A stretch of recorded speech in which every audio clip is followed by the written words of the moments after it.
Basically, I'm going to be answering your questions. So you have to drop your questions in the chat box. I have my computer here. So if I look down intermittently, bear with me because I have to be looking at your questions. And it's a Q&A, as you know. So you have to ask me the question before I can answer. So that's what the session is about. So I'll just wait for you guys, wait for a few more people to join us. I think this light is reflecting on me.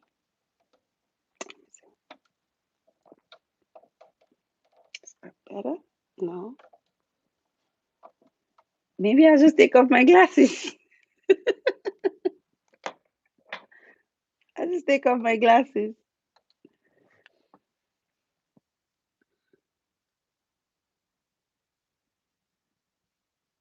So yes, the session has started. Basically, it's for 1 hour. So we can start if you drop your questions in the chat box. The session is for people who are preparing for Chevening Scholarship interview. Yes, those who are going to be attending the Chevening scholarship interview going forward. I know that people have different times. Some people are attending, some people's interview is towards the end of this March, which is why I am doing this session today. Most Nigerians, their interview is in April. So, but everybody that is going for an interview will definitely benefit from this session. So let me know if you are ready for us to start, and we will start.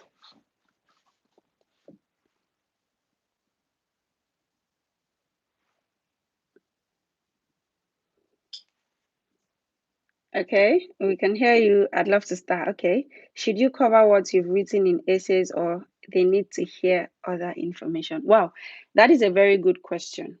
So as we all know, there are 4 questions. The Chevening Scholarship essay is 4 questions.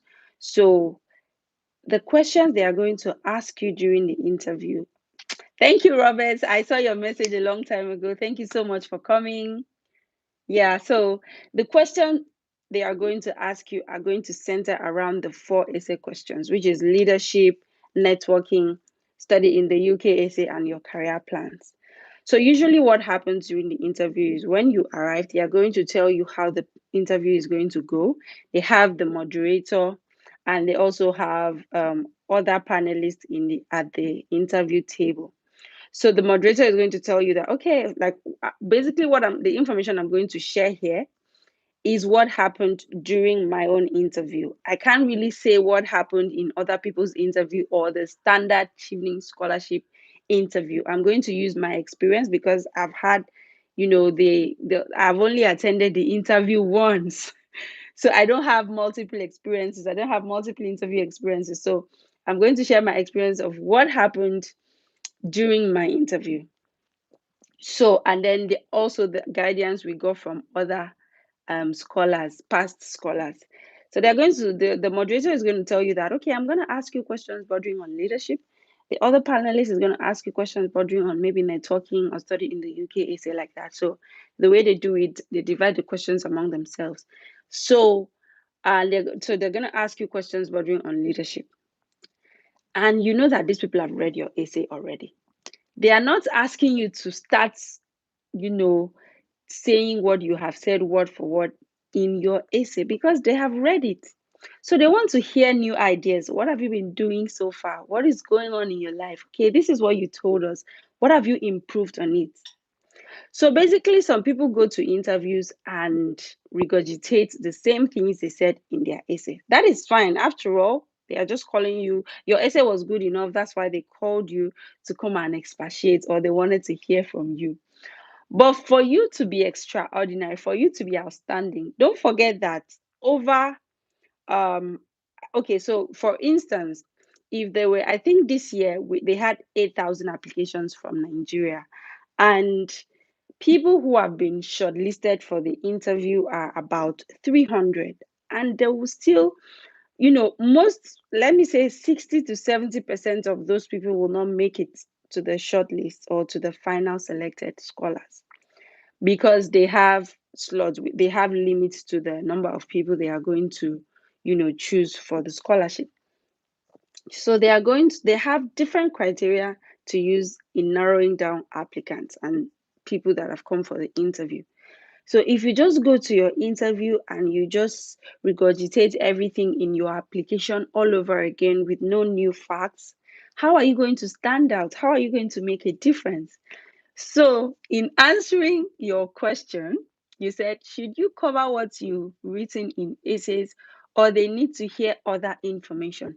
Start with what you had written in your essay and add more information that is going to improve what you're doing or what you have told them earlier, information that is going to make it outstanding. For instance, if you said, oh, I conduct or I have a mentorship in your if in your essay you said I have a mentorship program going on, and maybe at that time you had 20 mentees who have benefited. This is what I do, this is what I do.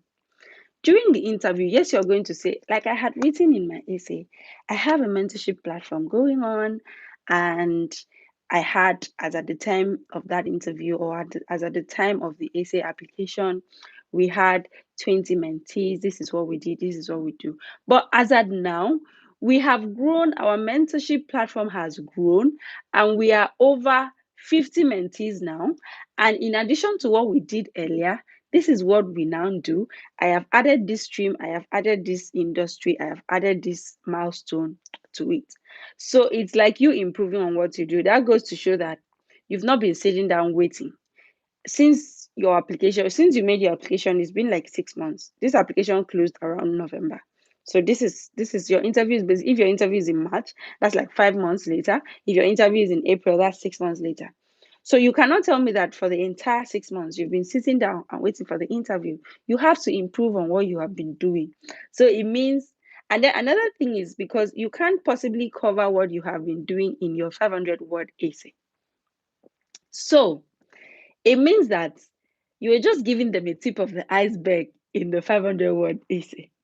What you are now doing is to expatiate, go in depth, explain, give them full course meal in what you have been doing. So I hope I've answered your question. Okay, you said thank you for the answer. We should also cover the current situation as well, I guess. When you mean the current situation, yes, you should cover the current situation in your industry. You should cover what you're doing, at present, what has improved from when you started till now. Yes, I hope I've answered your question. Let me see. How was your experience about that? Okay. Yes, I'm going to share my experience maybe much later.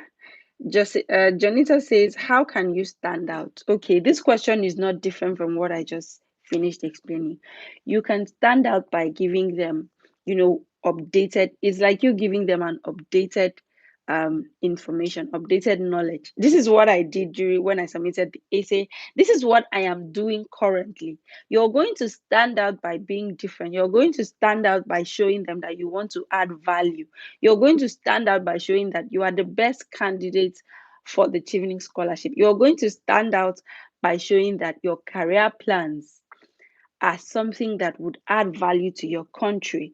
Your career plans, when you come back, is worth taking a risk on. For instance, you want them to sponsor you because you believe that you have a good career plan. You believe that you have so much plans that when you come back, this is what you're going to do, this is what you're going to do. It has to be achievable. Don't come and tell us lofty ideas that you know that even you know that you can't achieve it, because the question they ask you for short-term career plans, they ask you for long-term career plans. Your short-term career plans is basically what you're going to do when you come back in the next 5 years. Don't come and tell us that you want to eradicate the poverty situation in your country in 5 years. Even UNDP has not done that all their existence. You can't do it. So you have to give them career plan, an outline of your short-term career plan. This is what I'm going to do for the interim. And in my long-term goal, this is what I'm going to achieve. Whenever you're setting out your career plan, let it be in alignment with what the UK government is doing in your country. For instance, my area is peace and conflict resolution. So there is so much insecurity in Nigeria, as you all know. And my long-term career plan is to be a peace advocate, is to be a conflict resolution expert. And in the long run, when I'm able to help people to resolve their disputes amicably without having to spend so much to settle issues, in the long run, is going to reduce the insecurity that Nigeria is currently facing. So that is a long-term goal.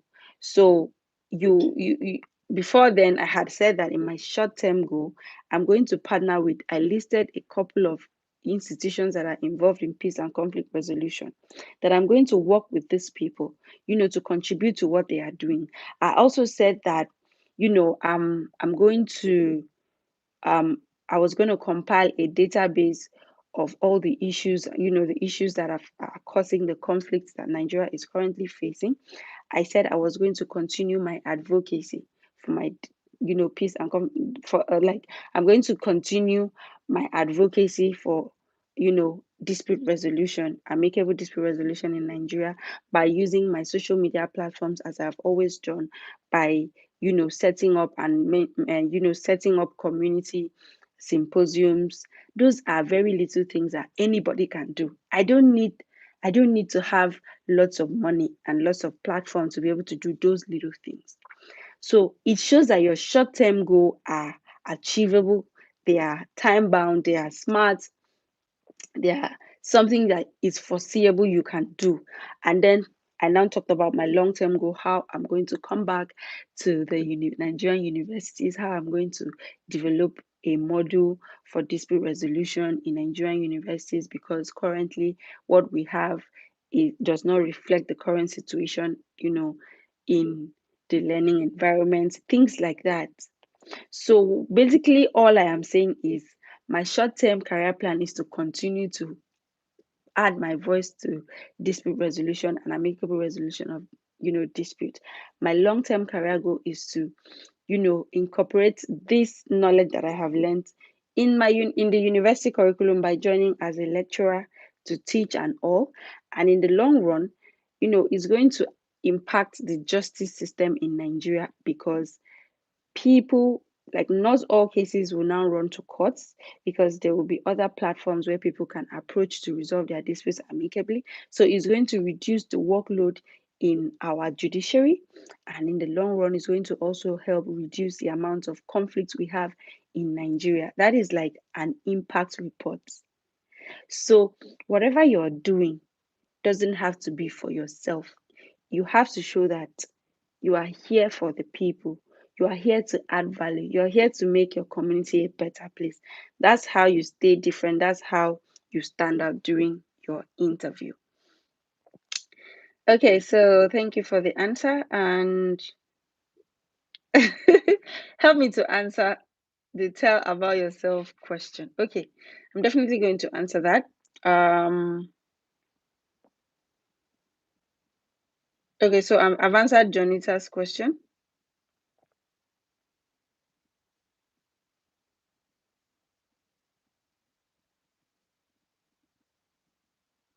Okay, so I'm going to talk about how my experience was. My interview was online, guys. I'm so glad to hear that most of the interviews this year is going to be face to face, which I think is better, because when you are seeing somebody physically, you can express yourself. You guys can smile. You guys can exchange emotions, even your cues and everything. So I always believe that face to face interview, or physical interview, as we call it, is better.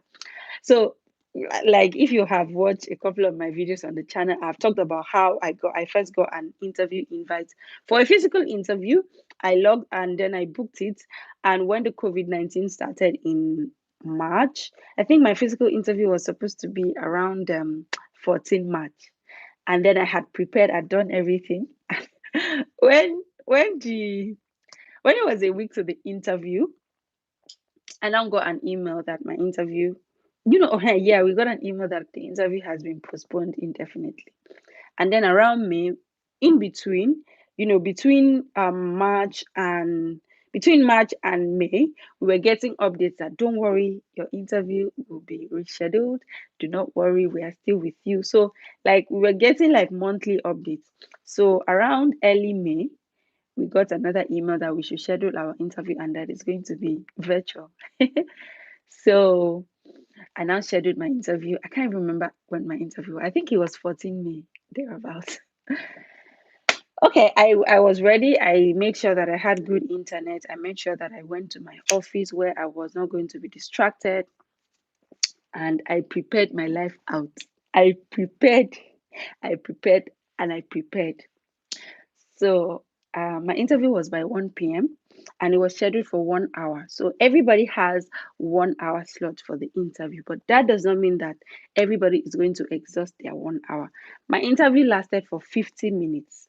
And the last 10 minutes was because the panelists asked me to leave the interview because they had to, discuss and, agree on what they were supposed to score me, because I believe that the panelists have to agree immediately after your interview before they submit the result, which, if it's virtual, it means once you leave them, they are going to talk about your outcome and what they are grading you. So now that mine was virtual, I had to exit the interview 10 minutes to the time off. So I was told, okay, and all of that. So my interview lasted for 50 minutes, but I had a colleague whose interview lasted for 30 minutes. I had others whose interview lasted for 20 minutes. So this story is going to be long. Anyways, when I went for the interview, they first read out the terms and conditions for the Chevening, scholarship for me. They confirmed my identity. They confirmed that it was me and everything. And then they asked me to, accept the terms and conditions that they had read out to me. Do you accept that Chevening is a leadership scholarship that requires applicants, or that requires scholars to return to their country after they had completed their studies? Yes, I accept. Do you accept that, you're going to abide by the terms and conditions of Chevening, and you're going to represent your company, your country well, all those terms and conditions? And I accepted. They now told me how the interview was going to go. I had three panelists. Mhm. Three or four. I had three panelists, and okay, so there were four in total. One was just listening in. So, but three people asked me a question. Two guys and one lady were in my panel. So the moderator told me that, excuse me. So the moderator said, I'm going to ask you questions about leadership. My colleague is going to ask you questions about networking, and the other one is going to ask you questions about your study in the UK and your career essay. So, and he now said, we have read your essay, and you have the liberty to either, stick to the information you provided in your essay while answering the questions, or you also have the liberty to give us other examples. Okay, that was a cue. For somebody to tell you that, it means they are looking forward to it. So that was a cue to tell me that, man, you don't have to stick to the examples you gave in the essay. And I was already informed, so I had prepared properly.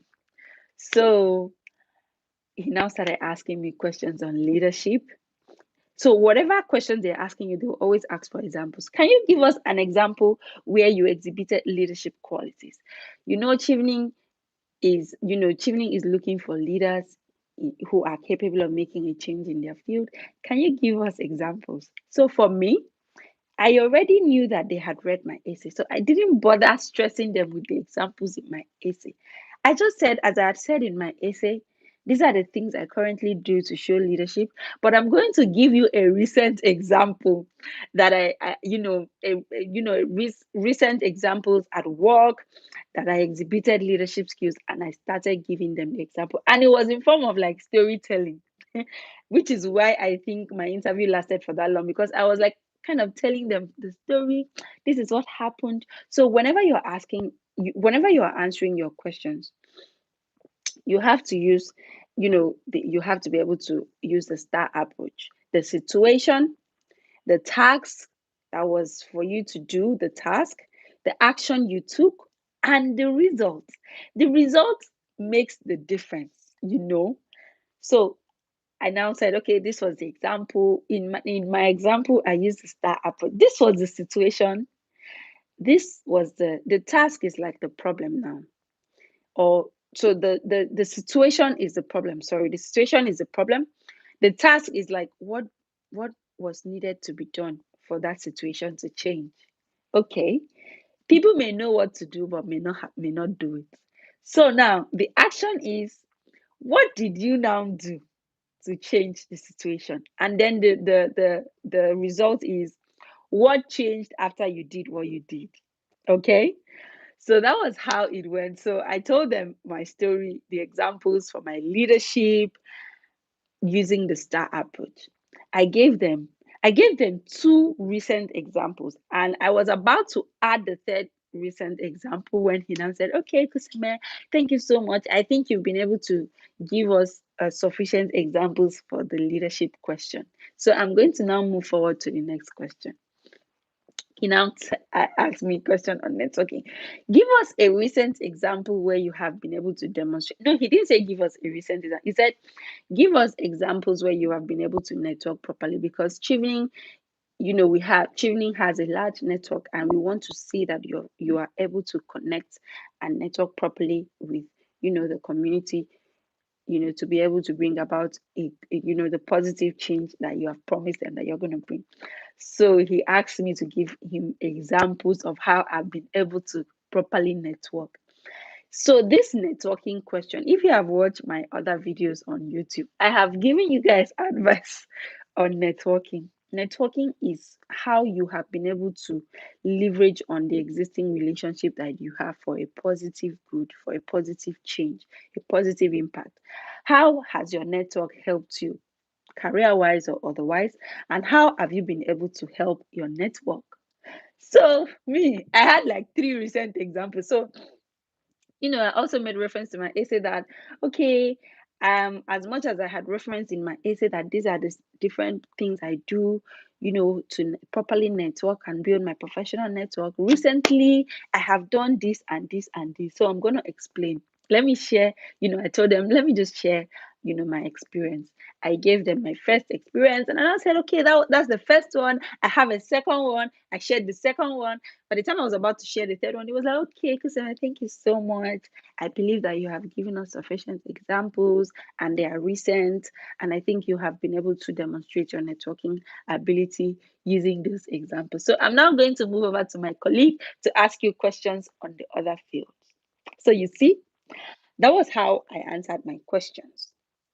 And the third person asked me questions about my field. Why did I choose the course I chose, and what are the problems in my field that I think that needs to be resolved? When I answered that question, he was able to identify. He asked me a follow-up question like, you just said this, you just said that you are a member of the conciliation. You are a member of a mediation um, group in Nigeria. Why do you now think that you need to go for masters to be able to do the change that you want? He asked me a follow-up question like that, and I was like, yes, I understand that I'm a member of this organization, and have been working with them, advocating with them for a while, but it's because I've been able to identify a gap. I have been able to identify a gap. I've been able to identify a need that cannot be filled. And this is because of lack of knowledge. So I insisted that, yes, these institutions are there. We have so many institutions who are involved in peace and conflict resolution in Nigeria. We have so many institutions that are involved in alternative dispute resolution in Nigeria. And there is still a knowledge gap. There is a knowledge gap because people are not able to resolve technical disputes, and then some lawyers, some legal practitioners are still shying away from actively advising their clients to be able to resolve their disputes out of court. And then this has given lots of burden in the courts, on the courts, which has made people go to court and they will stay for so long without resolving their disputes. I said, I identified all the problems I thought was in the industry and why I still insist that there was a knowledge gap which I intend to acquire when I go for masters. So, and all of that. Then the last person now asked me my career plan. I should outline my career plan. So I think the career plan question is a bit different from other ones, because other ones are asking you for examples of what you have done before. The career plan question is now asking you what you are going to do going forward. What is your short and long-term career plan? So this question is like you expanding on what you had written in your essay. And I would advise you not to go like, don't go so much out of what you had written already. Your aim is to explain what you had written. For instance, my short-term career plan was this. I said that when I returned, I was immediately going to join an organization that engages in peace and conflict resolution and alternative dispute resolution to be able to act as mediators and dispute resolution officers for them. That was one. I also said I was going to volunteer for government institutions to be able to train them on dispute resolution mechanisms. That was my second, short-term plan. And when I said these things, I was able to mention like three organizations that I could work with when I come back. And then I was able to mention like three governments, agencies that I would want to volunteer to train their staff on dispute resolution. And I made reference to the fact that why we have constant labor strikes in Nigeria, why we have constant conflicts, communal conflicts in Nigeria, is because people are not able to talk. People are not able to sit on a round table to discuss their conflicts and to see how to amicably resolve these disputes. So that I was going to volunteer for government agencies to be able to train them, and not like train, but to be able to teach, like what I'm doing right now, to teach them how they can amicably initiate, discussions to settle issues with people who have, conflict, so that we don't have the incessant strikes that we have, the conflict with, the communal conflicts that we have, conflicts with different government agencies that we have. So my third short-term career plan was that I was going to initiate community advocacies, symposiums, to be able to teach people that, to be able to teach people that there are other ways of resolving disputes apart from having to go to courts. What do I mean? I'm talking about going into communities to sensitize them on how to assess, how to resolve their disputes without going to court. I'm talking about gathering people around me, people, like-minded people as me. I'm talking about going for campaigns, symposiums, and all. So those are, goals I can achieve without needing millions of naira to do. That was my short-term plan. And then I now talked about the fact that in my long term plan, after I have done all of these things, I want to go into university to become a lecturer, to develop a module for alternative dispute resolution where I can now begin to teach the knowledge that I have acquired both in my master's degree and when that I've also acquired doing field work. That was my long term goal. And then I now was able to, so in the career plan, that the career plan question are two, it's divided into two. They ask you, what is your short and long term career plan? And how does this align to what the UK government is currently doing in your country? Do not ever forget to tie your answers down to that question. I know that some people they will come and talk about what they're going to do. Have you tied it down to how it aligns with what the UK government is doing in your country? Like I said, or like I've always said, you have to go to the UK government website of your country to see the projects they are doing. And if I may give you a tip, there's the Commonwealth Shared Scholarship. And in this Commonwealth Shared Scholarship, they give only courses that align to the 6 core development areas that the UK government does in different developing countries. So if you check these core development areas, you will see strengthening peace and security. You will see economic development. See, guys, so in my last video, the last video I posted on my channel last Friday, I talked about this 6 core development areas. So I did a screenshot and I pasted it there. So if you check that video, you will see the 6 core development areas that you can now narrow your course or your career plan to meet one or two or more of them. So my career plan aligns with what the UK government is doing in my country with respect to strengthening peace and security. And then I also linked it to Sustainable Development Goal 16, which is access to justice, equality, and all of that. So how did I tie it down to access to justice? I tied it down to access to justice in such a way that, like, this is how I tied it down.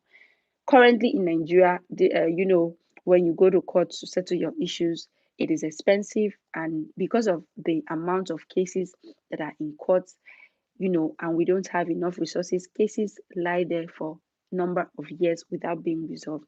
So that's time wastage, that is wasting of resources. So it limits access to justice. So when I come back and I'm able to add my voice and contribute to helping people to resolve their disputes amicably and out of court, it means people will still have access to justice with no delay and without having to spend so much. And this will also contribute to the UK government goals, which is also this will also contribute to the Sustainable Development Goals, which is to help citizens access justice, especially in my country. And that's how I tied it down, and also tied it down to what the UK government is doing in my country, which is to strengthen peace and security in Nigeria. That's how you tie that question down, guys. Please make sure that when you are answering that particular question, you are able to tie it down. Because why am I saying this? I'm saying this because if you come and give them lofty ideas, oh, this is what I want to do, this is what I want to do, so how does it help us? How does it help our mission? How does it help what the UK government is doing in Nigeria? How are we going to say that, oh, this so and so money that we use to sponsor you, that you were able to help us achieve our dream in your country? That's basically what they want to see. They want you to be able to show that, oh, you are not sponsoring me in vain. You're sponsoring me to be able to push your mission, to be able to push your goals in my country. So that's how my interview went. And they asked me follow-up questions and all, and then they told me that they were going to get back to me. Okay, Kuseme, thank you so much. We are going to definitely, okay, so Chevening is going to get back to you they told me that it was in a month's time. So that was, my interview was in May. So a month's time was going to be in June. So they told me that they were going to get back to me, and that, if they have any further issues, they were going to email me and all. And that was how my interview ended. I had a little network connection issue, but it didn't last for up to 1 minute, so I was able to reconnect and all. So for you guys whose interview is physical, is not virtual, you would be able to interact with them. I made sure that I smiled all through. My smiles were like I was seriously smiling. And then if they ask me questions, I will say, like, thank you. Oh my God, this question is going to, I was just being, I tried to show that I was not tensed, but I was tensed. But I tried to show confidence. I tried to show that I knew what I was saying and all. So I hope I have answered that question. And I've not just been talking. So I've answered, how can you stand out? I've answered what my experience was like. And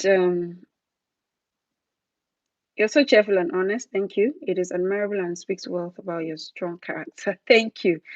Please accept my sincere regards. Thank you for coming up with this live video. And also, so guys, thank you so much for appreciating. Drop your questions. Please, whatever questions you have, just drop it. I'm here for you guys. See, I have been on this trying to set up and everything. I didn't know that it could be so stressful setting up a live session on YouTube. So drop your questions, and then if after this video you still have questions, you can drop it, because I think I have to do another live, especially for like mock interview, especially giving you guys interview questions. But in the meantime, don't forget to drop your questions. Please, can you be more specific with the kind of leadership and networking examples? Okay. I'm going to be more specific, but the thing is, my examples are not the same as yours. So you cannot use my example or the example of others to demonstrate your own leadership examples. So these were my own leadership examples. I'm going to tell you guys. My own leadership examples were that, people feel like for you to be able to demonstrate leadership examples, that you must hold a position, you must be the head of this, you must be the head of that. It's not about positions. Leadership is not about position. Leadership is about impact. Leadership is about how are you influencing other people. Leadership is about what change are you helping to achieve in the world today, no matter how tiny you think it is. So that is what leadership is. Don't think that, oh, because I'm not holding any position, then you are not a leader. No, that's not what leadership means. If you read the Chevening Leadership Essay question, you would understand what leadership means. The question I'm going to The question says Chevening is looking for individuals who are capable of causing a change, who are capable of influencing others and causing a change in their chosen field. So it's not about you doing everything, it's about you doing the little that you can do in your very corner. So I'm going to give you the because even me at that point, I felt like I didn't have enough leadership experience. But so, somebody just encouraged me that do not downplay your achievements. Do not downplay the things you are doing. Thinking, because the thing is, Chevening also knows, reading your profile, your biodata, your academic qualifications and everything. They know your level of experience. So they don't expect that you are just coming out of school, you must have sponsored 10 people to university. No. But let me shock you that you have applicants who have 10 years experience, 15 years experience, and you come with your 1 year experience. I had just 2 years experience on the dot that was needed. So you can't tell me that Chevening is going to compare me that has 2 years experience to somebody that has 10 years experience. They are nice, they are humans too. So they know they know what you can achieve within the level of experience that you have. So for me, I had 2 years experience. And in my 2 years, what have I done? I didn't just, share my leadership experience based on my 2 years work experience. I started back in uni what I had been doing. So I talked about how I was the class representative in my class. And the reason I brought up that leadership experience or was not because I was the class representative.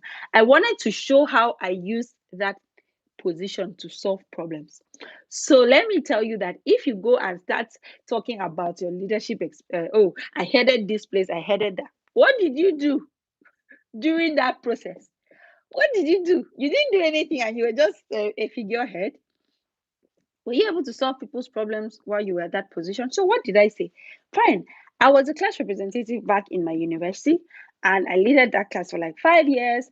And during my position as a class representative, I actively represented the interests of students, the interests of the class members, to the lecturers. Acted as a like I acted as an intermediary between the students and the faculty members to also resolve issues, issues with their grades, issues with their courses. I made sure that I intervened and ensured that those issues were settled. I also That was between the students and the lecturers. What did I do within my class? As a peace advocate, as you know, I'm a peace advocate, I'm a peacemaker. What did I use my leadership position to do in my class? I also acted as a peacemaker in my class, resolving disputes among my class, and also trying to, you know, help people who had issues with courses. So if you had issues understanding courses or understanding your topics, I could do a little bit of tutorials for you. And I also made sure that everybody was carried along. So these were the little problems I was able to solve for my colleagues. So for the fact that they had me, they knew that if I have this issue, you can solve it for me. So do not expect that the issues I'm sure that some of you thought I was going to say things. Oh, I built a house for this community. They didn't have houses, so I built a house. These people, these people, they did not go to school, so I gave them school fees. It is not about how big or how lofty. It's about the impact that you made. And that was one leadership example I gave. I also included that in my essay as well, but I wasn't as detailed as I was during the interview. Another leadership example I gave was after I came out of law school. So this is how always think problem solving, problem solving. Whenever, in fact, this interview you are going, go with I want to solve problems. I want them to see me as a problem solver because they can only fund problem solvers. There's too much problem in this world, and they cannot carry you if you are not a problem solver. So go with, I want to solve problem. I want to solve problem. So this was another thing, another leadership example I used. I'm not going to share all of them, but I'm just going to tell you a few.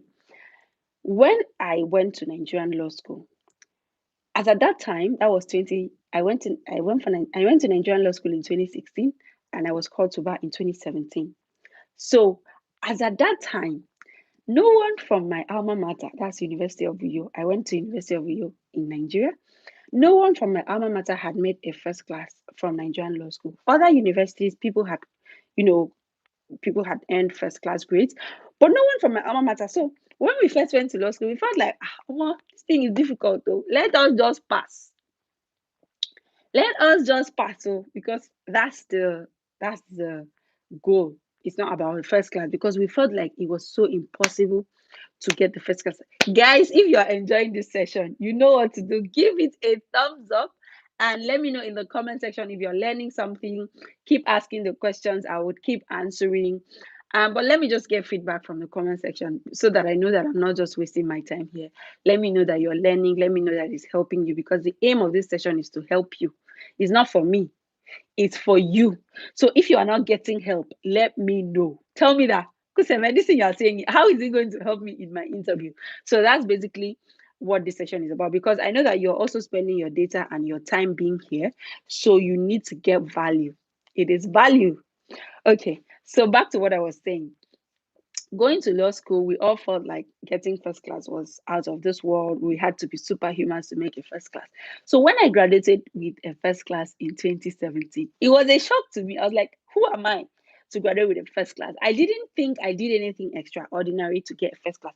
I just made sure that I studied and I made sure that I followed all the instructions that my lecturers in law school gave me. So when I now came out with the first class, I was like, oh my God. So it's not actually about the fact that people cannot make first class from my school. I think it was just about the fact that they didn't know what to do and how to go about it. Because when I was in law school, I asked questions. Eh, if I don't understand something, I will ask. Even if I cannot ask my lecturer, I will ask my colleagues. And if I cannot ask my colleagues, I will ask senior colleagues. Because me, I ask questions. I will chase you. All those that graduated, all those that were lawyers that were in my church as at that time, I was on their neck every time. Come and give me tutorials. Come and do this. Come and answer this past question for me. So I had so much information. I had so much information at the tip of my finger that when I came out and I came out with a first class, I was like, wow. So I don't have to be a superhuman to make a first class in law school. It only means that you need information. So what did I do? I started doing tutorials for people because after law school, immediately after law school, I went for NYC and the next set of people went to school. And you know how it was now. Somebody from your school making a first class for the first time, it was everywhere. People talked about it, record breaker, this and that. I was like, okay, thank you. So now that I've broken this record, don't I want other people to follow suit? Because it would be a shame that I made a first class and other people come and nobody makes a first class. It's going to make you, oh, you're going to be popular. Oh, the only woman who made a first class in law school from University of U. Yes, but how did you help other people? So you're just going to be taking the glory for yourself. That's not why God gave you the gifts. That is not why God made you to break that record. How are you using this, your record, or that you're breaking to impact other people? That was where I decided that I was going to teach people what I knew. Because I believe that if they get the information that I had, then nothing will stop them from making first class. So I started doing tutorials. I started going to law school because I worked at VI as at then during NYC.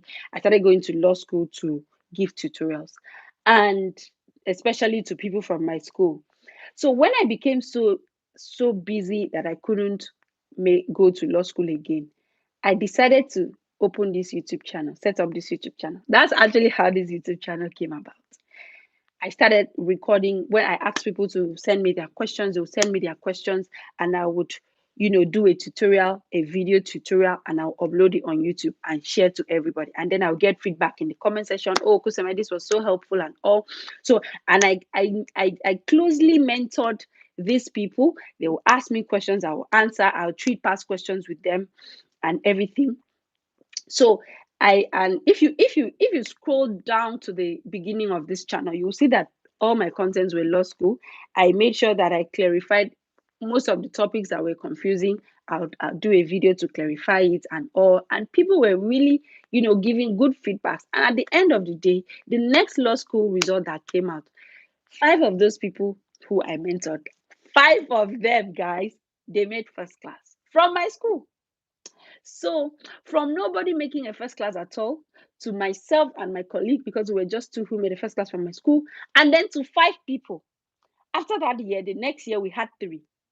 So, you see, that is impact, that is influence, that is me using the little knowledge I have to make sure to cause a change. So I changed that narrative.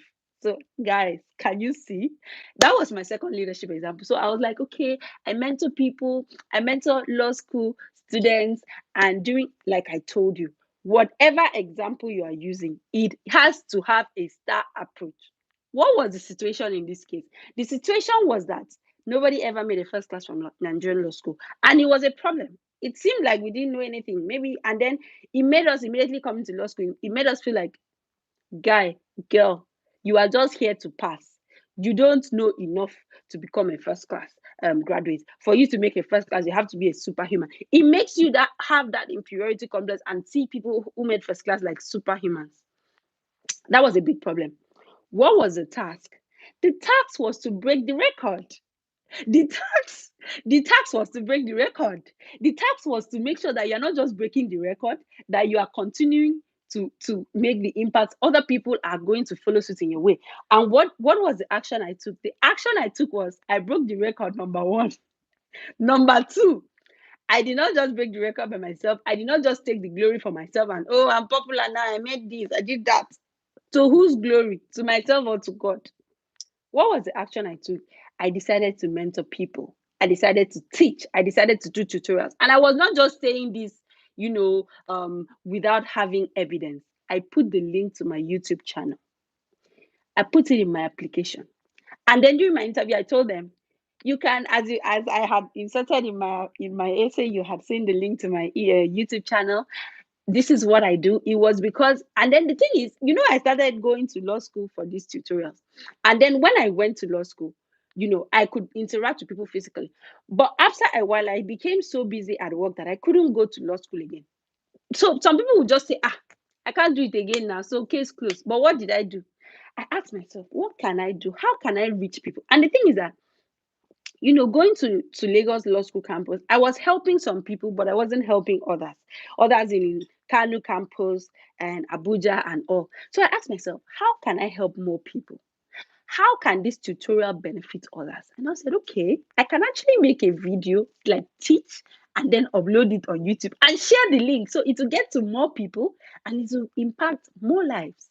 So people that were across different campuses would watch these videos, would send in questions. I would do more videos, I would answer. And it was helping. So that was the action I took. And what was the result, guys? Star approach. Do not forget. What was the result? The result was that 5 people.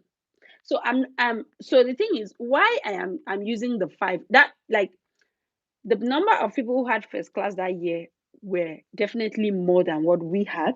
But why I only decided to use 5 people was because the 5 people were from my alma mater, were from my university. So I didn't want to say that, okay, because of my mentorship program during the for the law school students, that year's first class grade, people who had first class had drastically increased. Yes, which was true, but I needed to bring it back home. I needed to show that these ones were directly influenced by my actions, which is why I told them that 5 people from my alma mater, made a first class, and the second year, 3 people, and that record was broken. And that's what, so now my aim is usually that every year we must have at least 3 to 5 first class graduates from Nigerian law school, which is why This channel is here to help you and to help other law school students. They ask me questions, I answer, I still, show up for them whenever they need me and all. So that was another leadership example I used. So I hope that it has answered your question. It's not so much. You just have to be strategic. And the thing is that I know that so many of us have done stuff, but how to present it is the issue. So basically what I'm going to advise you is think deep, sit down and think. Okay, I know you must have included examples in your network, in your essay, but it's not enough. Your essay was just 500 words. It's not enough. And so sit down. What is it you did during your undergraduate? What is it you're currently doing? How are you helping people? Hmm? So that's another example. So I think somebody asked about networking example. So networking example, I shared a different example during my essay, but during my interview, I was able to bring a recent example. So I told them that I gave like 3 examples for my networking during my interview, but I'm just going to share one because there's no much time. So one of the examples I shared, I was like, when they said, Chevening, Chevening has a large community and wants people who are able to demonstrate their networking capacity and all. So I told them that I'm going to share. I told them that, okay, based on my essay, you guys have seen you've seen the different ways I network, and I still do that currently. And I'm just going to share recent examples of how I've been able to, you know, um, leverage on my networking abilities. So I now told them that. So what happened that year? When was my interview? My interview was last year now. So that incident was between December and January. My interview was in May. So it was still within the last 6 months.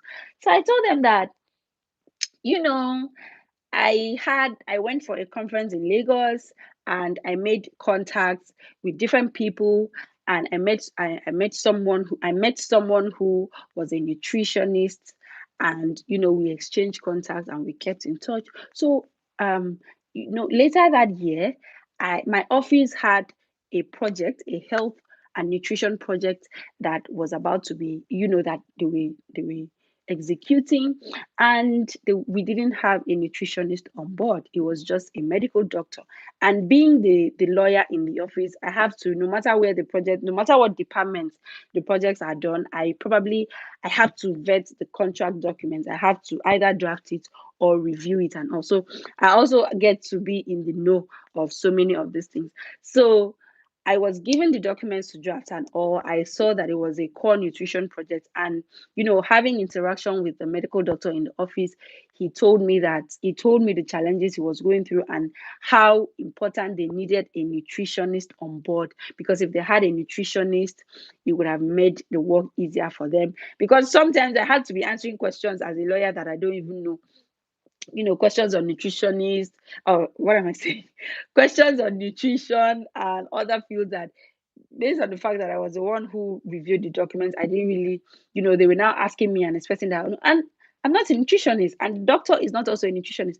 So I quickly remembered that I met a nutritionist during this program, and I still keep in touch with her. She is my friend.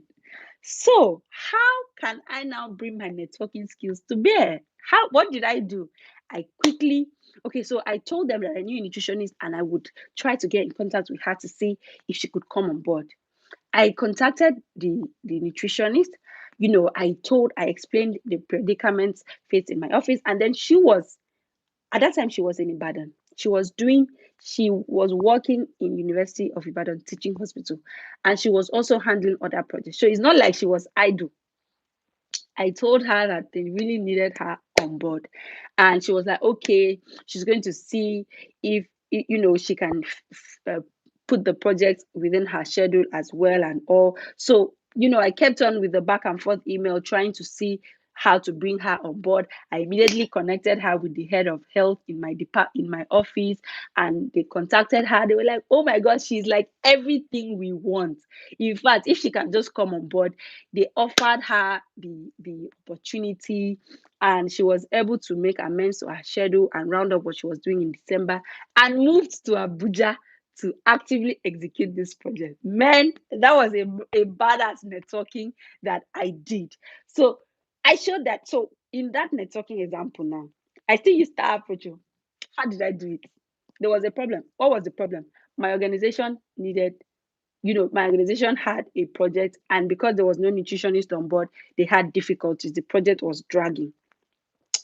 What was the task? The task was to find somebody that had capable hands.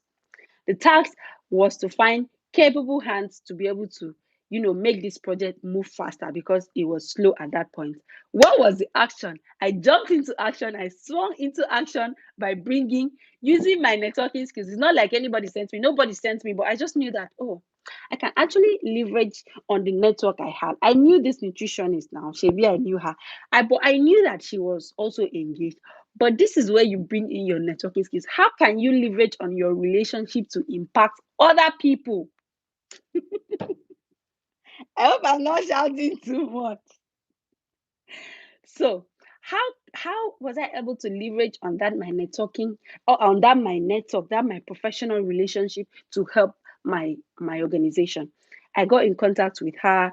I expressed the issue, and I expressed how much it would be of value to our organization if she can come on board. And then she told me she was busy and all, but because we had a good rapport, I was able to convince her to come on board. And you know what? She did not just come on board. She left what other things she was doing to come on board. That was the action I took. What was the result? The result, in fact, as I'm speaking, that project has been completed.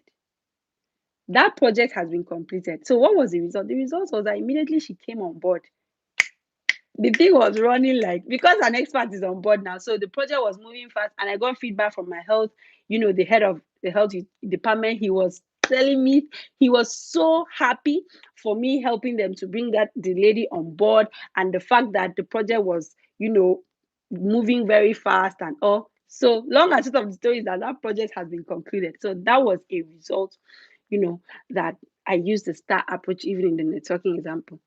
So that was one of the I gave like three examples. Remember that this example was not in my essay. I didn't bother dwelling on the examples in my essay because they had read it and it was just 500 words. So I wanted to give them like new things. So I made them feel like this girl is not just sitting down. This girl is doing things. This girl, after she submitted her essay, she is still who she says she is. She's still doing stuff. So now you submitted your essay September last year. And this is basically going to be like 4, 5, 6 months later. Don't tell me that you were crossing your legs and sitting down waiting for Chevening feedback. What have you been doing since then? What have you been doing? What problem did you solve? What impact have you made? How have you influenced people? How have you used your relationship, your social and professional relationship, even family relationship? You can still leverage on your family relationship to help others.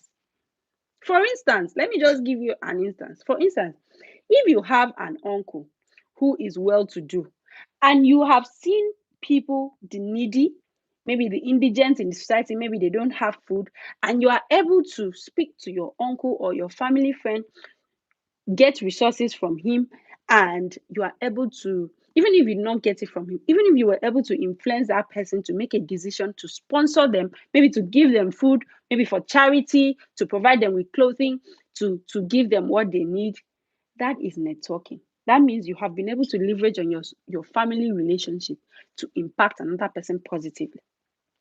What other example can I use? Okay, I think let me see what other example, because I don't want to make you guys feel like, oh, it has to be top notch, it has to be millions of dollars, it has to be this. No, the little things that you do matter.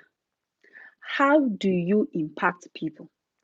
How have you made one person's life to change from how they met you to, from how it was before they met you?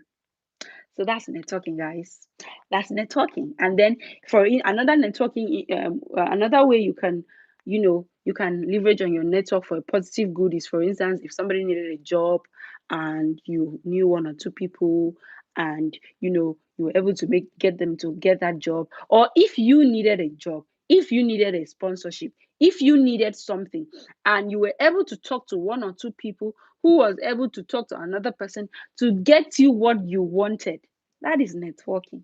That is networking. So I hope I've answered that question for you guys. Hey, this is past 1 hour. We should be rounding up. I'm definitely going to do this again. I hope that you've learned something. Let me know in the comment section that you've learned something. I'm only seeing just a few likes here. It's like people are not learning. Hey, God, have I been wasting my energy? You guys, let me know in the comment section. Let me know in by the likes I am seeing. Click the like button if you're learning something. And if you want us to do this again, let me know in the comment section. We can actually do like a mock interview. We can actually do I know that the video that I'm sharing this Friday is a video that is going to share Chevening Scholarship. It's a question. The questions I was asked. And then the video that I'm going to share the following Friday, I'm going to share more questions that I gathered from my colleagues. After the interview, I asked my colleagues questions to see the questions that I wasn't asked, So the next two videos are going to share the interview questions that you should prepare for, because I had, oh, your interview is on Thursday. Oh, hola. All the best, all the best, all the best. Should I release that video on? Okay. Message me on Instagram. Your interview is on Thursday. Message me on Instagram. Message me on Instagram because it is very urgent. So, ladies and gentlemen, like this video if it has been helpful to you. And so when you find these questions, you're going to use them to practice. You have to practice, because when you are giving your points, you have to be fluent. You should not be saying, no way. You should tell them that you came ready. You came ready for the interview. Exude confidence. Exude Just act like you know what you are doing. See, the thing is, sometimes nobody knows everything. Nobody knows everything. And I know that most of us would feel like we are not good enough. I felt that way too. And I didn't even know that, I didn't know that somebody like me could make it. But you know what I did?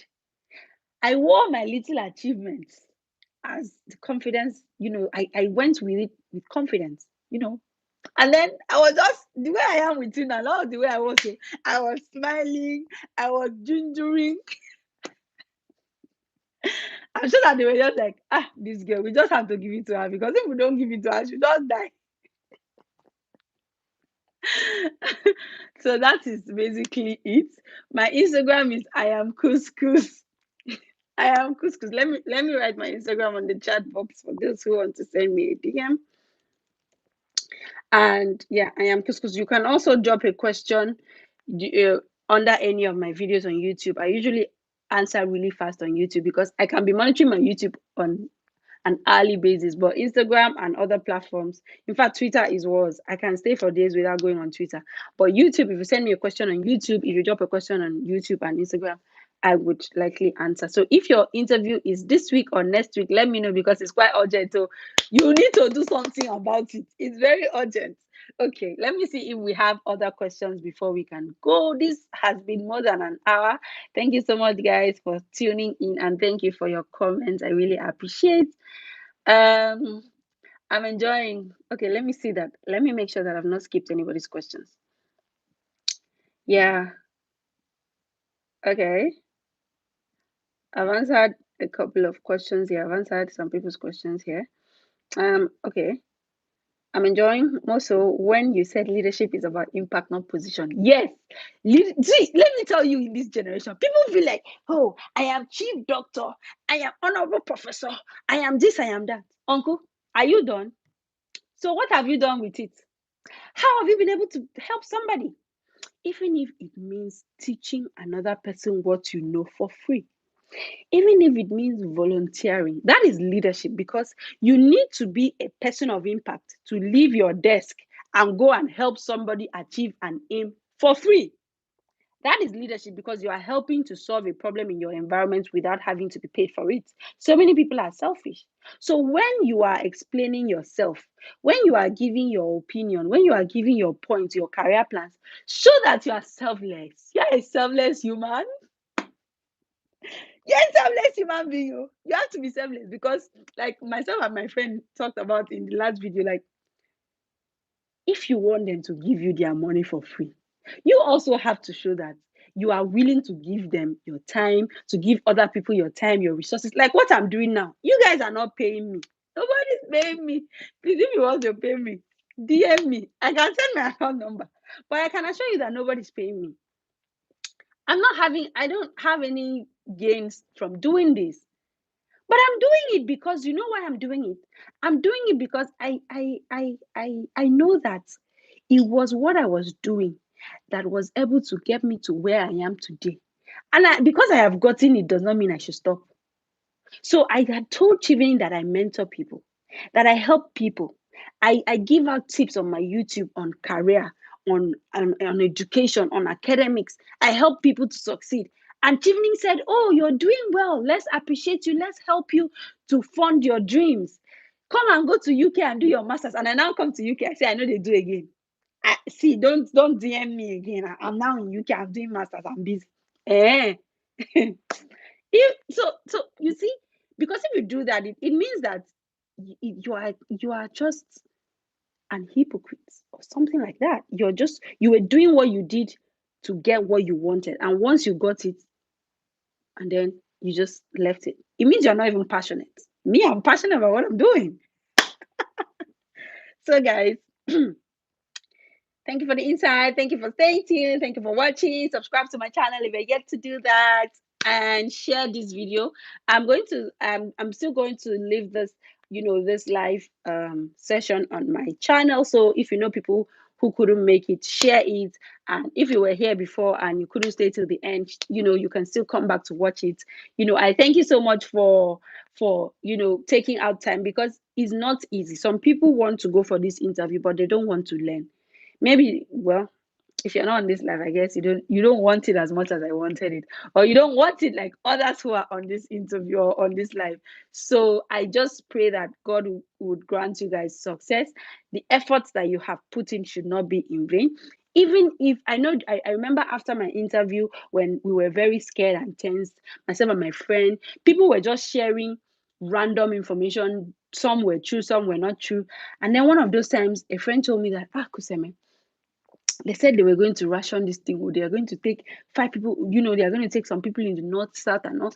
And other times they said, Kuseme, because of COVID, they are reducing the Chevening slot. They said they will not be able to sponsor a lot of people. And all I told her was, deep down, I was scared. But you know what I told her? I told her, even if they are taking one person from Nigeria, I will be that one person. Even if they are taking 5 people, I will be selected. That was how positive minded I was, because when your mind can see it, you can achieve it. When you can conceive it, you can achieve it. So let your mind know that, fine, I may not be good enough, but I am the best candidate for them. Okay.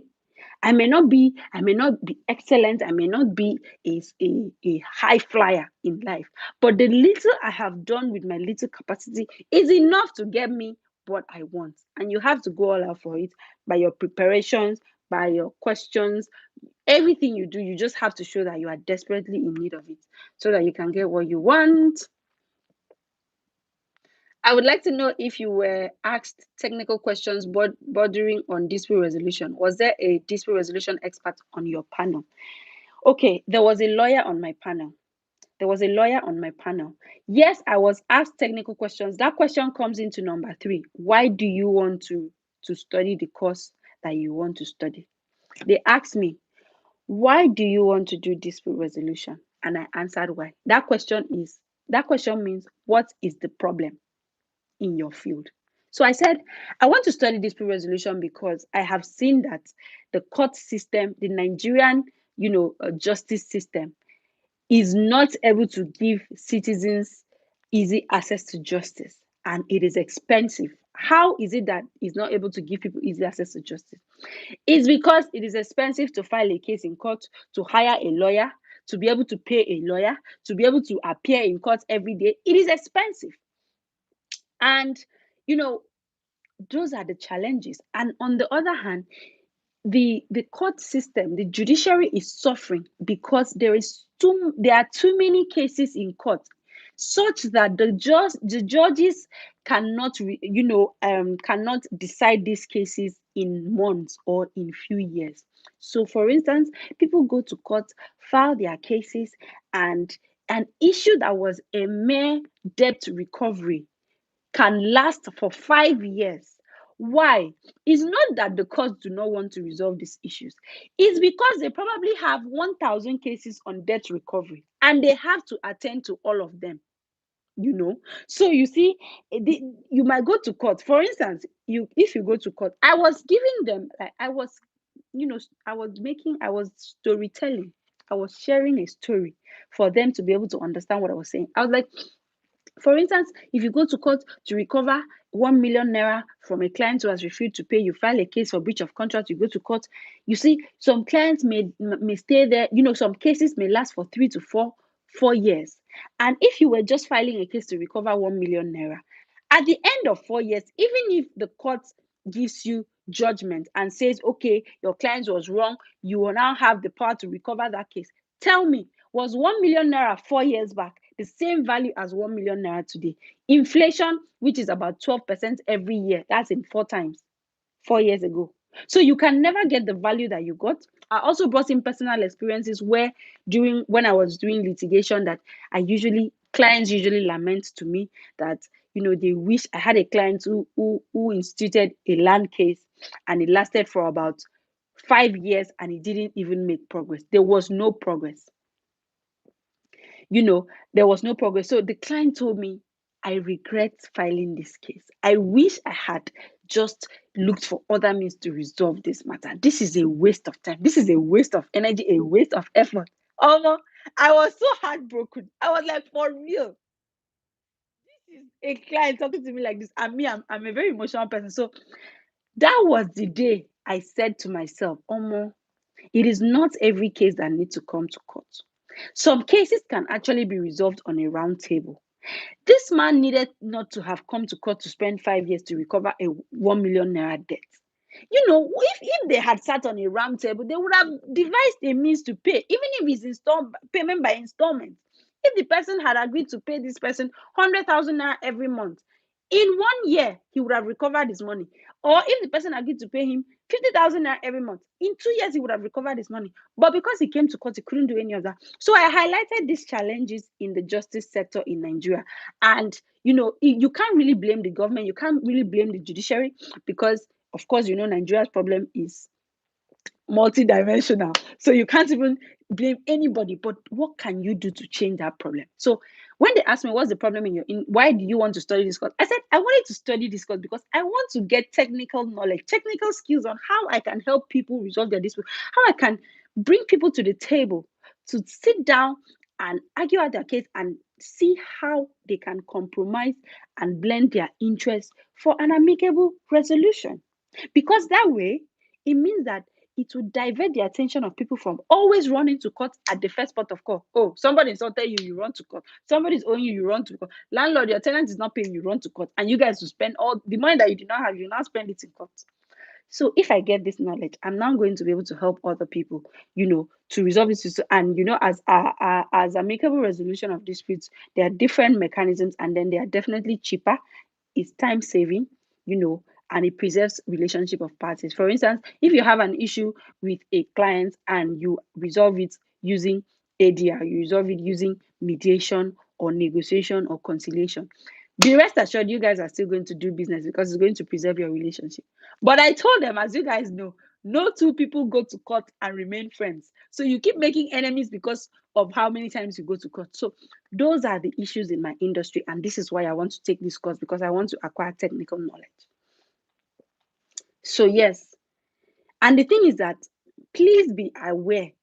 Be aware that your panelists may not be in your field. So it's not about you going to use technical jargons. It's not like I don't have. So in law, the technical languages in law is called legalese. It's not like I don't have legalese to go and be sitting and telling them. I had legalese. But because your audience or your panelists may not be in your field, you have to use a layman's term.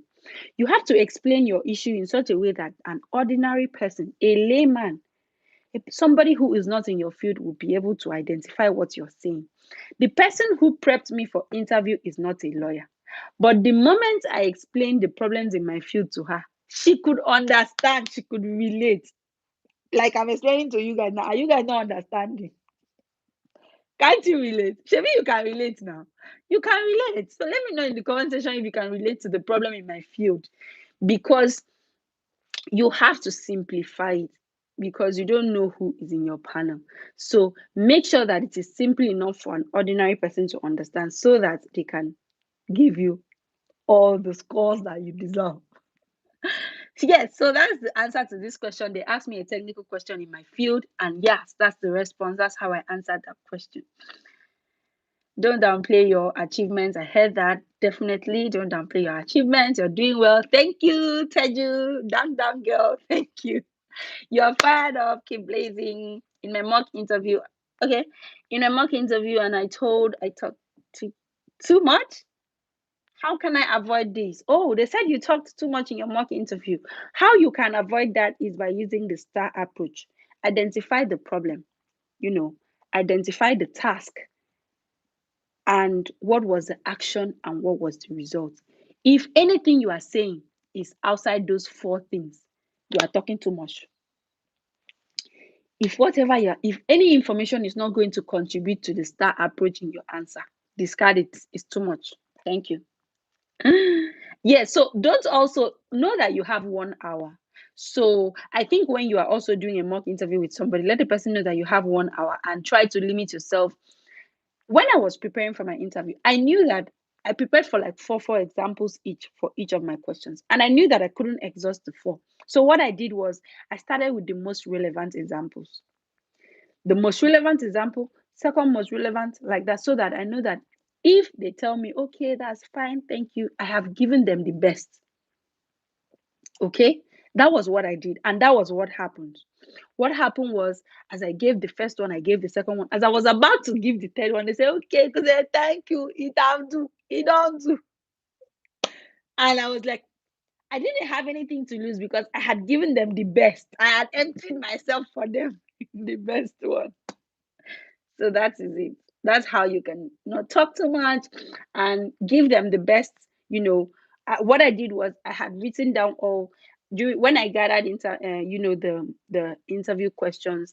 I had written them out how I wanted to answer them. So I made sure that my best point comes first. And that's how I answered it during the interview. Guys, I'm going to close this session very soon. You don't take. I need to go back to study. Please. Let me see. Okay.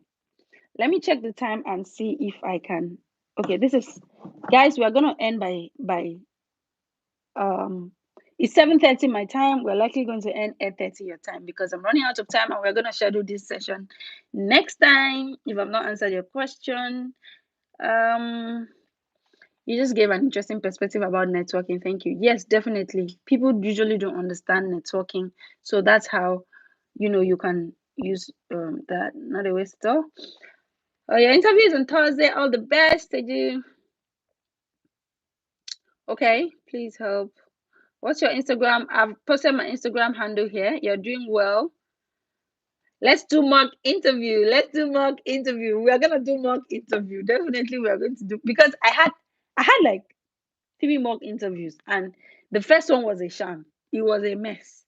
The second one was better, but by the time I did the 3rd mock interview, my mentor said, "You are ready, girl. You are ready." So that was it. And you guys are funny in this comment section. I be Cruz. Thank you. Love you guys. I didn't you on Instagram. Okay. My name is not Cuscus. It's Kuskus. It's because my name is Kuseme. So you can just cut it off for you just abbreviated Couscous, and that's Kus. Okay. Yes, Robert. I'm glad that you're learning something because you were really passionate about this. You waited here for me even before this session started.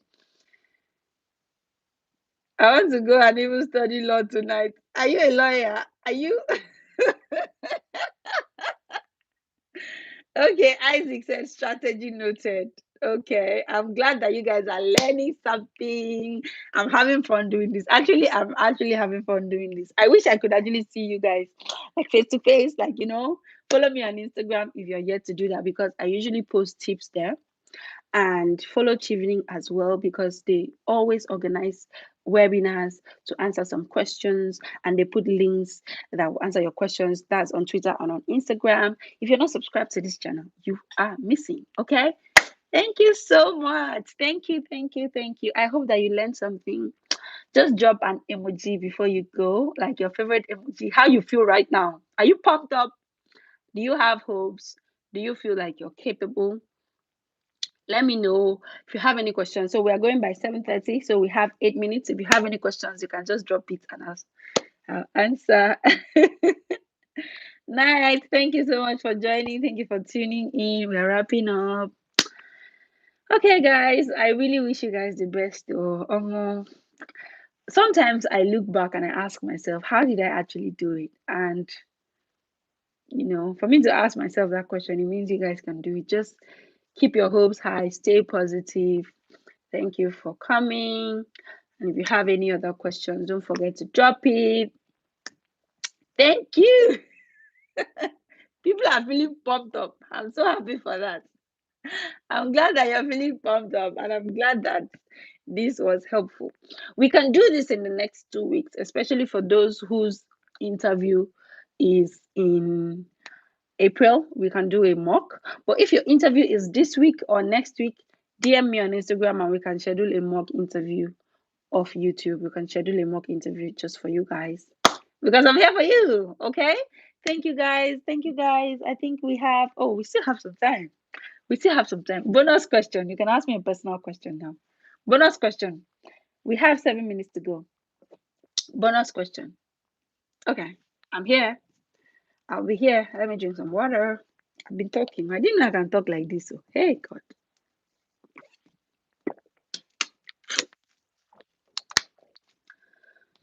Robert, when do you want us to do the interview? When is your interview?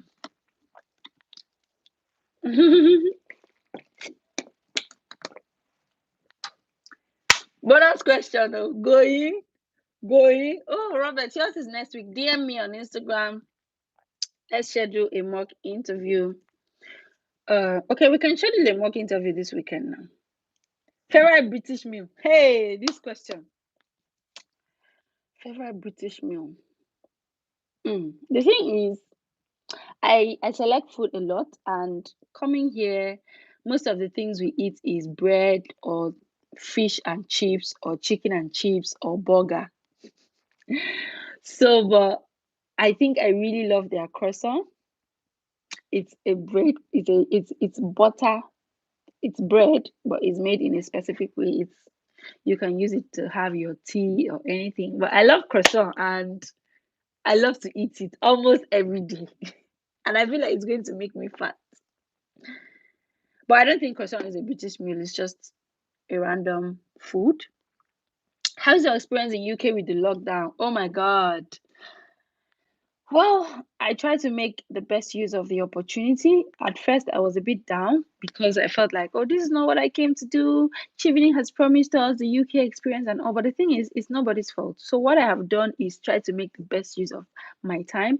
I go out, I take some walks, I go to the parks because you're allowed to like take some evening walks, go to the park.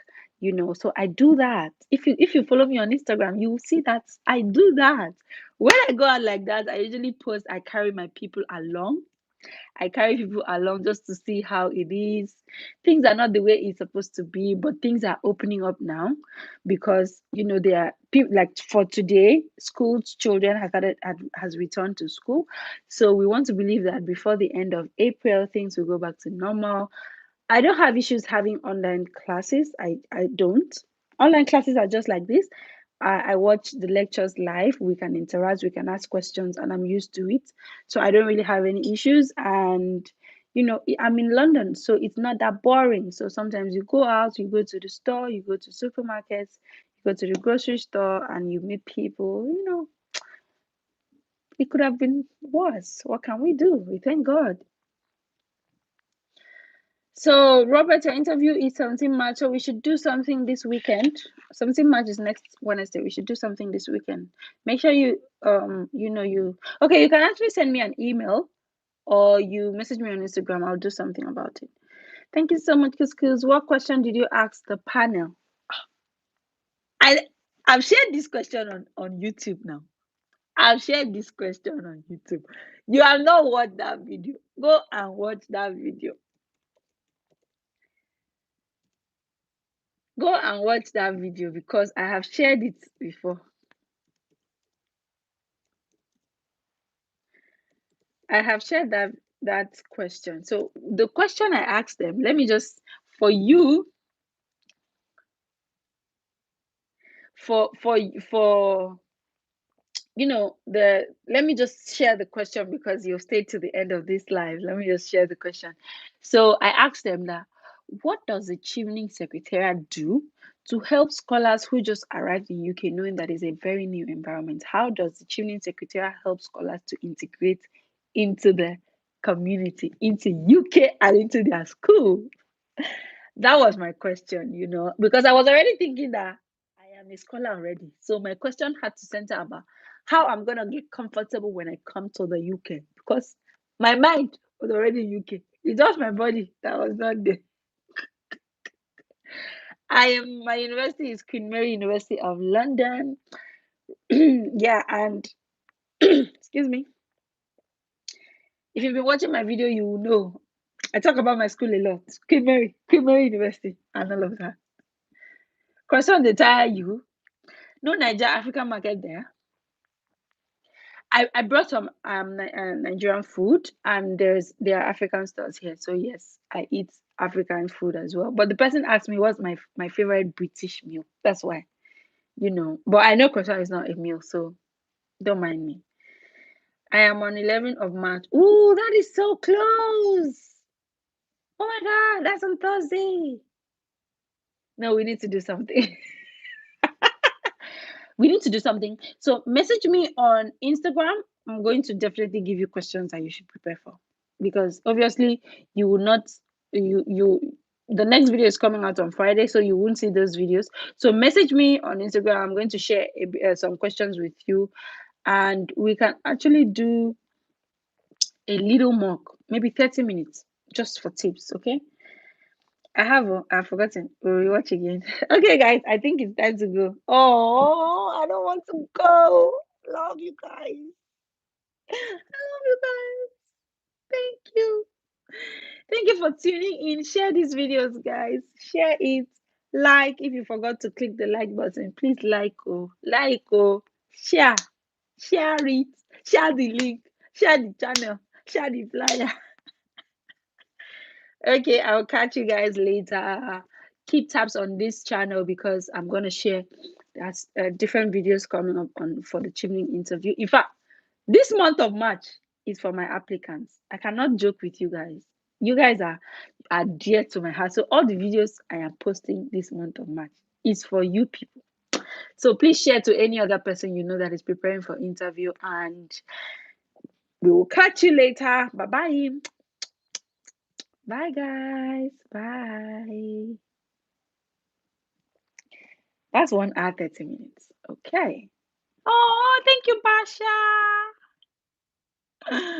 Thank you, Basha. Thank you. Going now.